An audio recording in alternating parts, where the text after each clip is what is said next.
这个是一个很好的。当然，如果你确实联系不上这个人了哦，那你就自己后面怎么做才是最重要的。我觉得是，我自己不让下一个人再感染，这就是我能够做到的。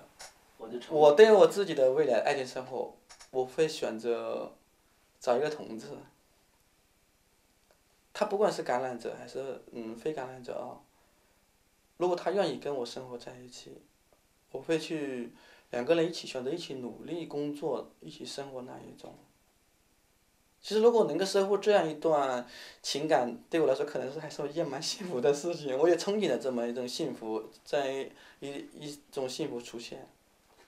沮丧时总会明显感到孤独的重量，多渴望懂得的人给些温暖，借个肩膀。很高兴一路上我们的默契那么长，穿过风又绕了弯，心还连着，像往常一样，最初的梦想紧握在手上。Well, I'm glad you asked it, and I hope you put it on your website, because I asked your Vice Minister of Health, Dr. Ma, I asked him that yesterday. I had a meeting with him and his top officials. We had an hour-long meeting, a very useful meeting, a very cordial meeting. But at the outset of the meeting, Dr. Ma gave the meeting an overview of the Chinese government's AIDS policy, and then he invited me to speak. And I spoke about a number of important things. I spoke about compensation for people who have acquired HIV through blood transfusions and donations. I spoke about the coercive policy of the Chinese government towards intravenous drug users. I spoke about the need for extra drugs to be made available for people living with HIV. It's not enough just to have first-line therapy. But one of the issues I raised with Dr. Ma was the issue that you've asked me about now, and I'm very glad that you raise it, because I said to Dr. Ma, thank you very much, Deputy Health Minister, for facilitating my visit. I'm honoured to be a guest of the Chinese government. I was very pleased when I had to apply for my visa in Johannesburg, South Africa, that I had an official letter that your department sent. Your department facilitated, the Chinese government sent me a letter to say I was a special guest. Please give them a visa. And my secretary went to the consulate in Johannesburg and the visa was issued immediately.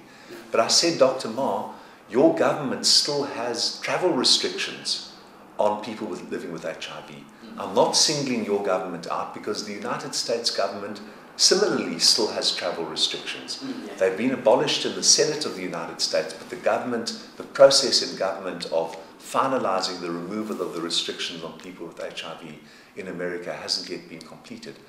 So I very courteously but firmly challenged Dr. Ma and the government of China to remove these restrictions. And the reason I did so is that they are completely irrational and they're completely counterproductive. There is no point in any country trying to stop HIV coming in at the airport or at the border. You can't do that. And it's been proven not to work. So you might as well stop these travel restrictions. Their only effect is to increase stigma. So they are irrational and counterproductive. And that's what I said to Dr. Ma.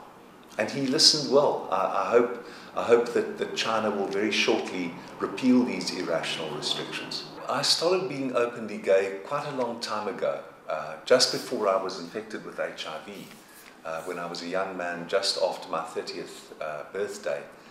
And I was working as a human rights lawyer for pro-ANC causes in South Africa against racial oppression. But I combined that work with work for sexual orientation equality for lesbians and gays in South Africa. And when President Mandela appointed me as a High Court judge in 1994, I was an openly gay man. So I am an openly gay judge, and there are other openly gay judges in South Africa. Out of the 200 judges in South Africa, I would say 5 or 6 are openly gay or lesbian. So it's not entirely easy in South Africa. There's still a great deal of prejudice, especially lesbian women experience a great deal of hostility and prejudice still in South Africa. But in most working circumstances, in most job environments, there isn't official discrimination anymore. So I'm very open about my sexuality, and there have been many court decisions that have insisted on equality for gays and lesbians in South Africa. And I'm very proud of the progress that we've made under our constitution to insist on equality for gays and lesbians. 很多人都很惊讶，南非竟然是世界上第5个同性婚姻合法的国家。然而，艾德文·卡梅隆先生告诉我们，这一路走来并不那么容易，而且法律也需要人们花时间来接受和理解。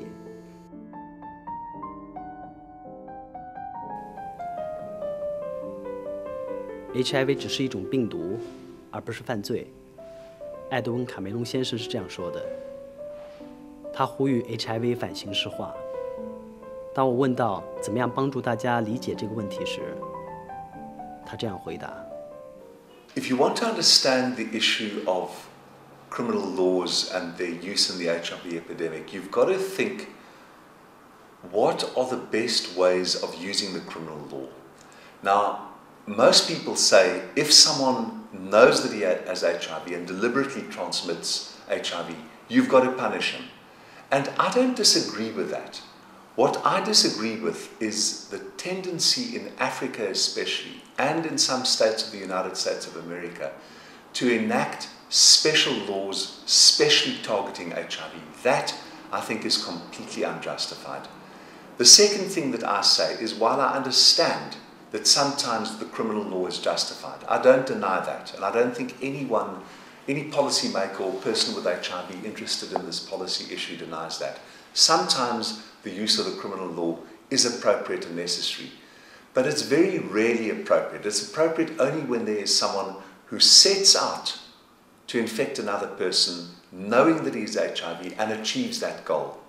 What we find instead, very far from that isolated example that I've just given you, what we find instead is that across West Africa and East Africa, governments are adopting terrible laws that single out HIV. They specially name HIV, and they say, if you have HIV, you've got to tell any intending sexual partner before you have sex. They don't define what before is. Doesn't mean when you're holding hands. They don't define what sexual contact is. So they are terribly wide laws. They are undefined and vague laws, and they put terror into the hearts of people with HIV and into the hearts of people who fear that they have HIV. And the main effect of these laws is going to be to frighten people away from HIV testing. Now let me bring it back to China. Yesterday in my meeting with Dr. Ma, your Vice Minister of Health, he gave me the figures, the latest figures on HIV and AIDS in China. You've got about 700,000 people estimated to be living with AIDS and HIV in China. Of those, only 200,000 have been tested and diagnosed, which is a terribly low figure. What we would like in China is to get to the point where everyone with HIV is diagnosed. Why do we want to be at that point? Because we can help people with HIV. We can diagnose it and treat it. And it is now a fully medically manageable disease. I myself have been living on antiretrovirals for 11 years now, living a very healthy, vigorous, active life because this disease is now medically manageable. So we want to get to the point of voluntary consensual diagnosis of everyone with HIV. If China were to adopt a statute that said that anyone who knows that he or she has HIV must disclose it in advance to an intending sexual